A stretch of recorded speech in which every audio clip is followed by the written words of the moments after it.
रंग दे प्रभु ज्ञान के रंग अमी काया। रंग दे प्रभु ज्ञान के रंग अमी काया। रंग नाले इस पापी मैंने को अपने ही रंग माया। रंग दे प्रभु ज्ञान के रंग में काया। रंग नाले इस पापी मैंने को अपने ही रंग में माया। काले पीले रंगों का मेला ये जग सारा। इस दुनिया के सभी रंगों में तेरा रंग है न्यारा। काले पीले रंगों का मेला ये जग सारा। इस दुनिया के सभी रंगों में तेरा रंग है न्यारा। जिनको ये लागा रंग ये तेरा, कोई उतार न पाया। रंग दे प्रभु ज्ञान के रंग में काया। जो सेवरी पर रंग चढ़ाता जही रंग रंगी थी मीरा। भक्त सुदामा तुलसी रंगे थी जही रंग रंगे कबीरा। जो सेवरी पर रंग चढ़ाता जही रंग रंगी थी मीरा। भक्त सुदामा तुलसी रंगे थे जही रंग रंगे कबीरा। हम पर वो भी रंग चढ़ाए, उन पे जो रंग चढ़ाए। रंग दे प्रभु ज्ञान के रंग में काया। रंग नाले इस पापी मैंने को अपने ही रंग में माया।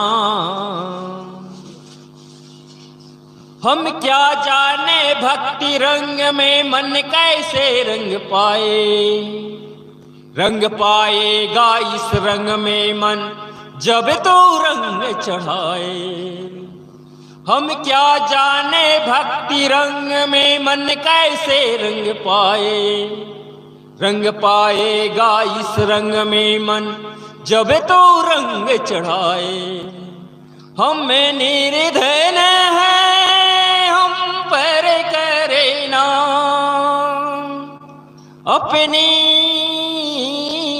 दया की ये छाया। रंग दे प्रभु ज्ञान के रंग में काया। रंग नाले इस पापी मैंने को अपने ही रंग में माया। रंग दे प्रभु ज्ञान के रंग में काया।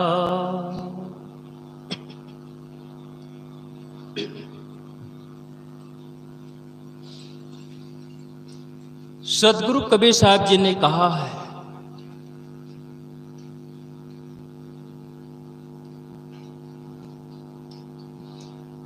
मूल गए ते काम है ते मत भ्रम भुलाओ। मन सायरा मनसा लहरी बहे कत मत जाओ। सदगुरु कबीर साहब जी का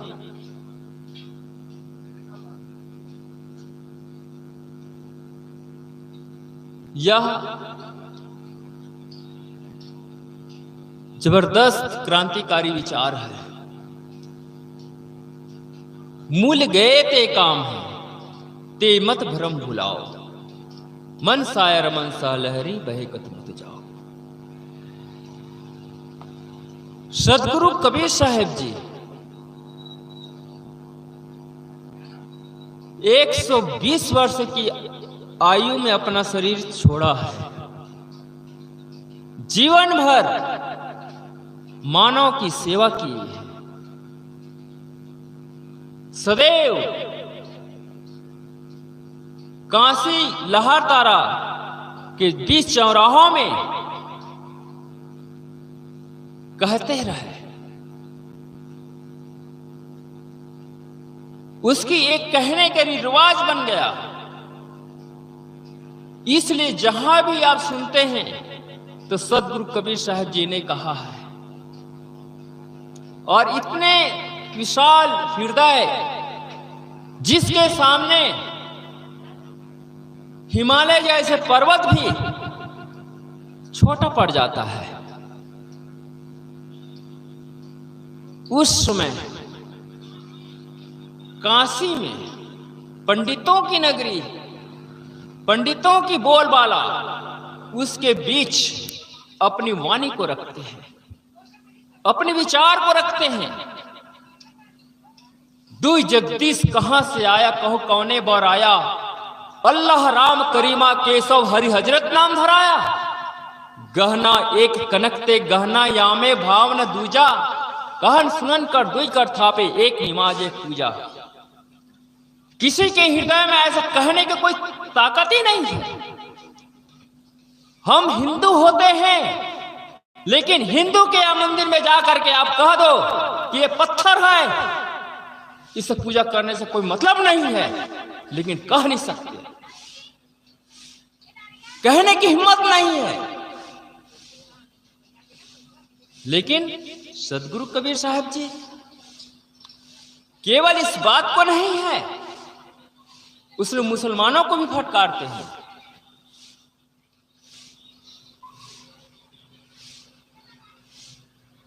अल्लाह तेरो जियो तेरी नाई, जिन पर मेहर हो तुम साईं। कैसा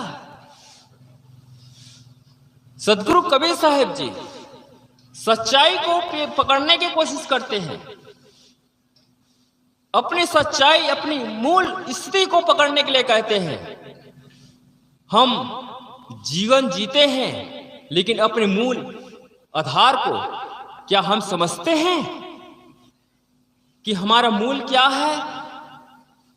हम किस लिए चल रहे हैं, किस लिए बोल रहे हैं, किस लिए देख रहे हैं, किसकी खातिर ये जिंदगी है, उस जिंदगी को समझने के लिए कहते हैं।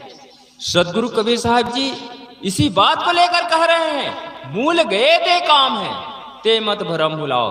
मूल स्थिति क्या है, उस मूल को समझाने के प्रयास करते हैं। तो आइए एक छोटी सी कहानी के माध्यम से हम इस मूल स्थिति को समझने की कोशिश करें। एक बड़े घरानों में, एक बड़े घर में, एकदम संभ्रांत परिवार में एक नई बहू आई थी। उसको खाने पीने के बहुत शौक रहती थी। तो क्या होता था, वो घी, दूध, दही सब कुछ खा जाती थी, परिवार के लिए कुछ भी नहीं बचाती थी। बहुत परेशान हो गए। 1 महीना देखा, 2 महीना देखा, 3 महीना देखा, 4 महीना देखा, यही धंधा।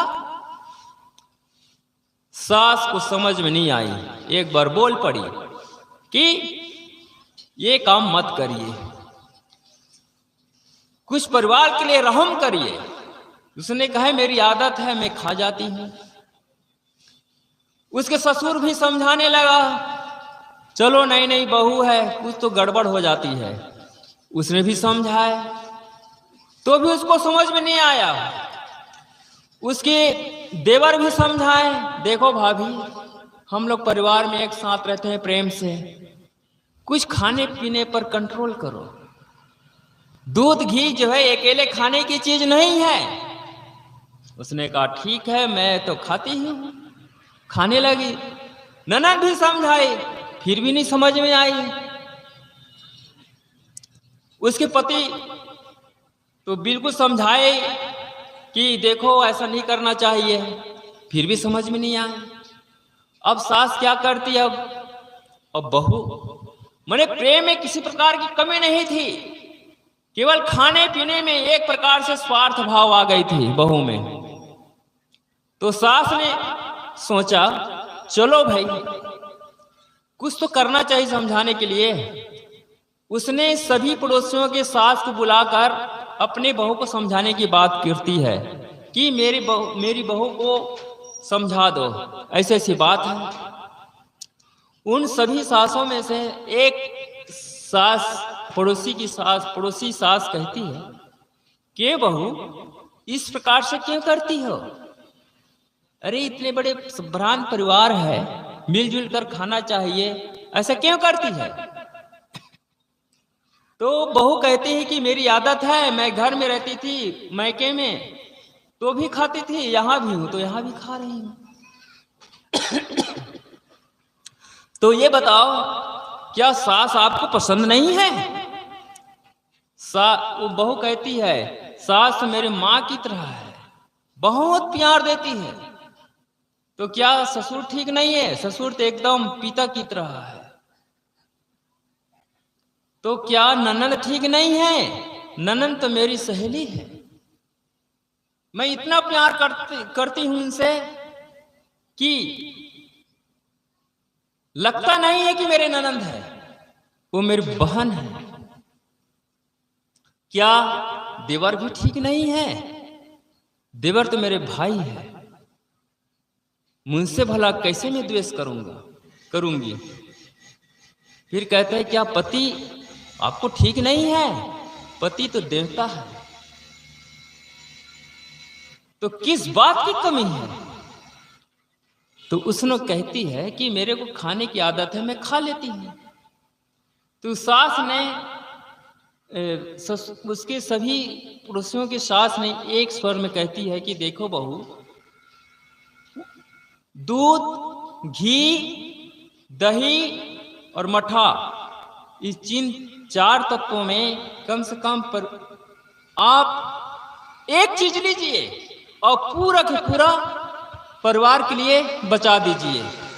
चार चीजों में एक चीज लीजिए, दूध, घी, दही, मठा, उनमें से एक चीज को लीजिए, सभी को मत लीजिए। बहू कहती है कि ठीक है मां, मैं वही काम करूंगी। अब मेरे को एक तत्व लेना है, एक चीज लेना है। सभी सास अपने अपने घर चली गई। रात में लेटे लेटे बहू सोचती है कि मुझे क्या लेना चाहिए, दूध लेना चाहिए कि दही लेना चाहिए कि घी लेना चाहिए कि मठा लेना चाहिए। बहुत देर के बाद वो डिसीजन लेती है कि मुझे दूध पीना चाहिए। सबको छोड़ देता हूं, मेरे को दूध पीना है बस, अब कुछ नहीं करना है। तब क्या होता है, दूसरा दिन दूध पीना चालू किया। पीते पीते 1 महीना बीत गया। फिर परिवार वाले परेशान हो गए, अरे क्या बात है भैया, अब तो दूध पीती है, ना दही के दर्शन है, ना घी के दर्शन है, ना मठा के दर्शन है। फिर परेशान हो गए परिवार भर।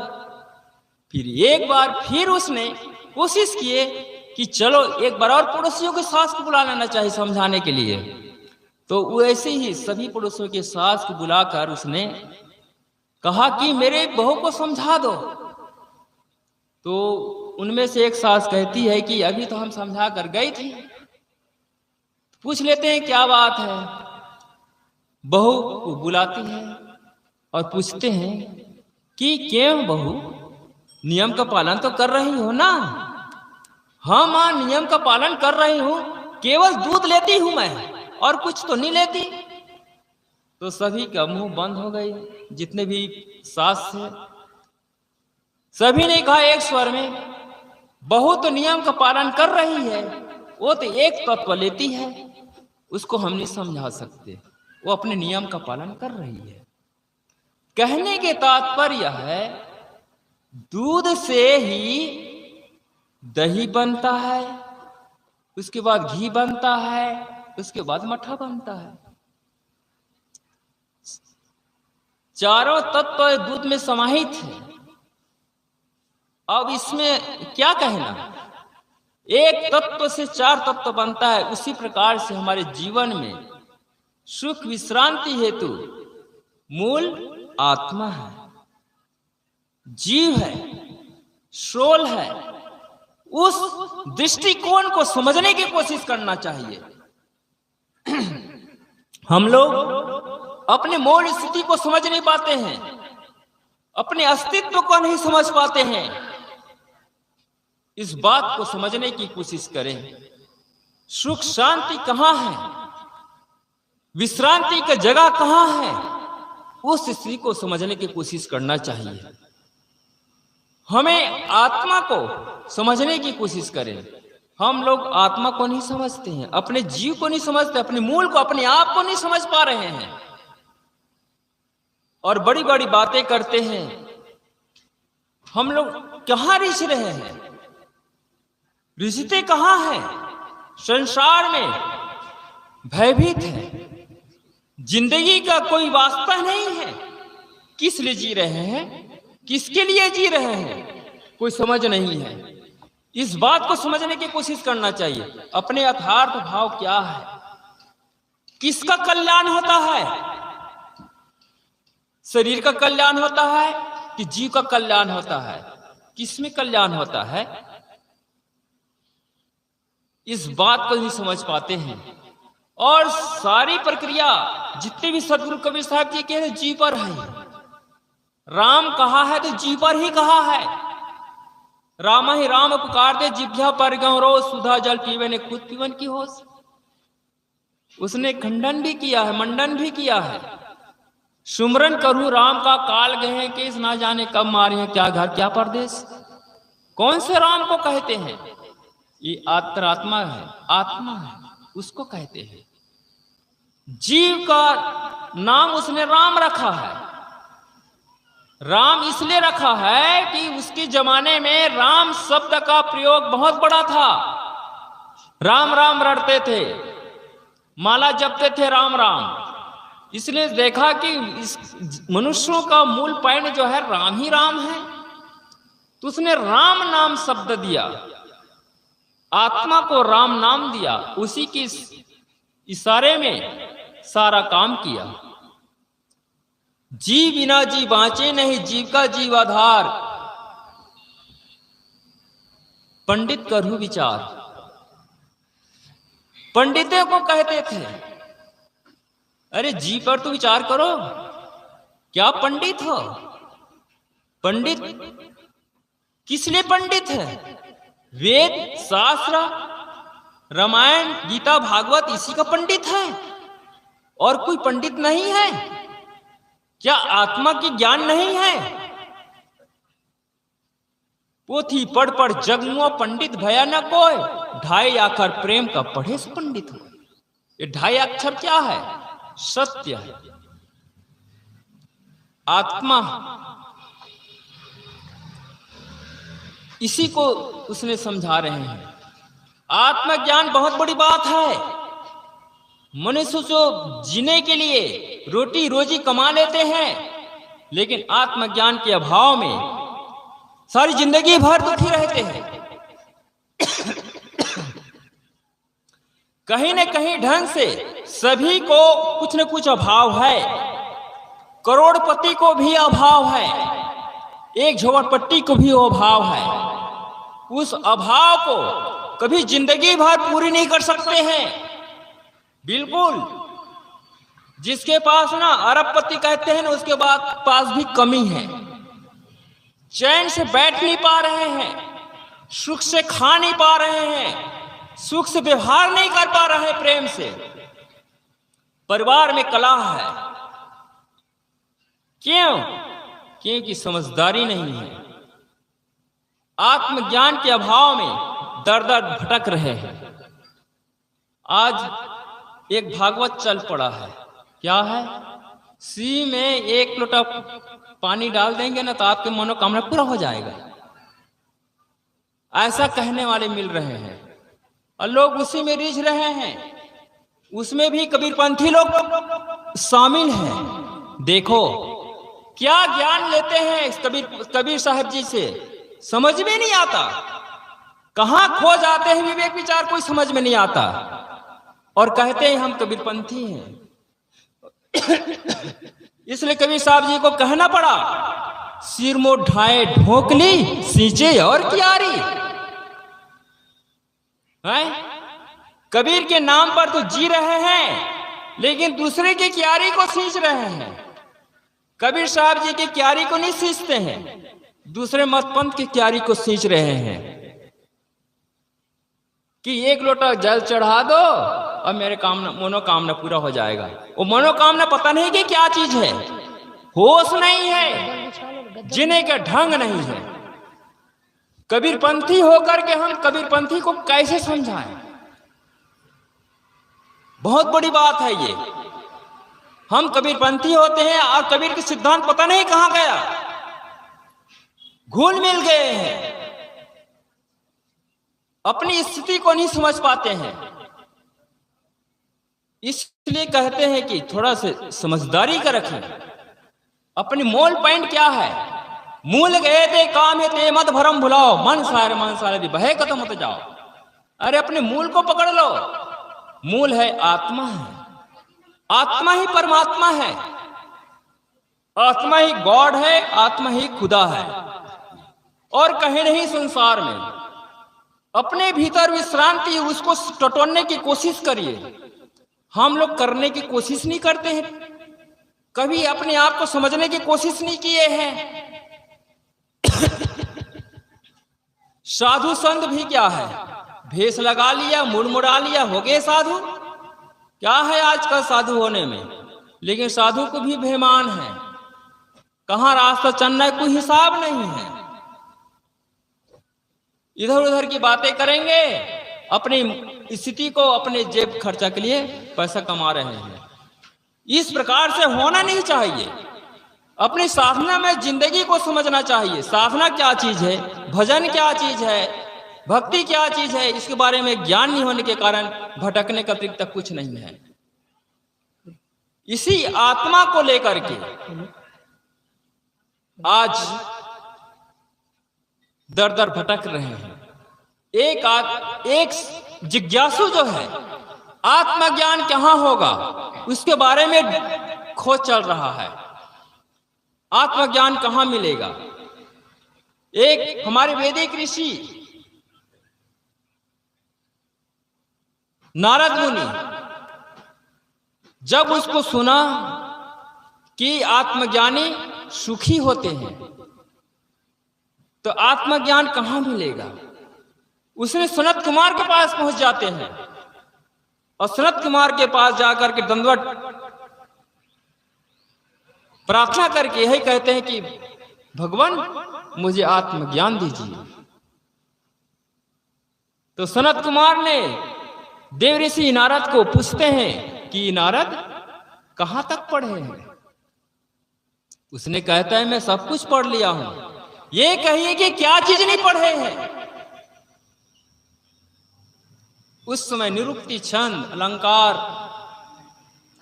घुड़सवारी, धनुष, तलवार, ये सब चीज की पढ़ाई होती थी। उसने कहा मैं सब कुछ जानता हूं, तंत्र मंत्र भूत पिशाच क्या नहीं जानता हूं, सब कुछ जानता हूं, लेकिन मुझे आत्मज्ञान नहीं है। आत्मज्ञान कैसे होगा? तो उसने पूरा एक एक चीज करके उसने समझाए। क्या ब्रह्म किसे कहते हैं? ब्रह्म एक भूखे के लिए भोजन ही ब्रह्म है, जिसे भूख शांत हो जाए वो भोजन ही ब्रह्म है। उसने कहा फिर क्या भोजन से कई और है? बिल्कुल, पानी। हर पल पानी की जरूरत है। एक प्यासे को एक गिलास पानी की आवश्यकता है। पानी मिल जाए तो उसकी सुधा बुझ जाएगी। इसलिए पानी ही ब्रह्म है, क्योंकि प्यास बुझ गया। तो कहते हैं नारद जी कि क्यों, पानी से और है? हाँ बिल्कुल, क्या है? हवा है। हवा के बिना 1-2 मिनट तक भी जिंदा नहीं रह पाएंगे। हवा है, हवा बहुत जरूरी है हर प्राणी को, इसलिए हवा ही ब्रह्म है। तो कहते हैं हम मुनिवर, इसके अतिरिक्त और कुछ है? बिल्कुल, आत्मा ही ब्रह्म है। आत्मा ही ब्रह्म है, इसके अतिरिक्त आगे पीछे कुछ नहीं है। अब बताओ, नारद को आत्मज्ञान हो गया, सचमुच में आत्मा ही है। आत्मा अजर अमर है, अखंड है। आत्मा का कभी नाश नहीं होता है। वो तुम ही हो, तुम असि, वह तू है। अंतिम में कहते हैं सनत कुमार भगवान, यो में तत् सुखम, यो में वे तत् सुखम नाल्पे सुखम अस्ति। भूमा में सुख है, भूमे सुखम, भूमा में सुख है, आत्मा में सुख है, अल्प में सुख नहीं है। संसार के जितने भी भोग ऐश्वर्य है, प्राणी पदार्थ, उसमें सुख नहीं है, केवल आत्मा में सुख है। तो इसी वेद के ऋषि इसी को बताते हैं, आत्मा ही परमात्मा है। अंतः शरीरे ज्योतिर्मय हो सुप्रियम पश्यन्ति अत्याच्छिन्न दोषाः। आत्मा में जो लौटता है वह सभी दोषों से मुक्त हो जाता है। यही है आत्मज्ञान की चर्चा, जिसके लिए हम यह सत्संग में सुनने के लिए आए हैं संतों के मुखारबिंद से। इसी को हमने अपनाने की कोशिश करते हैं और इसी को समझने की कोशिश करते हैं, और इसी में ही शांति है और कहीं में सुख नहीं है। इसी बात को सदगुरु कबीर साहब जी कहते हैं, मूल गे ते काम है ते मत भरम भुलाओ, मन सायर मनसा लहरी बहे कत मत जाओ। तो मैं कबीर साहब जी के विचार, उसकी वाणी के आधार पर कुछ मैंने कहा, आप लोग धैर्य से सुने, उसके लिए मैं आप सबको बहुत बहुत धन्यवाद देता हूँ। इसी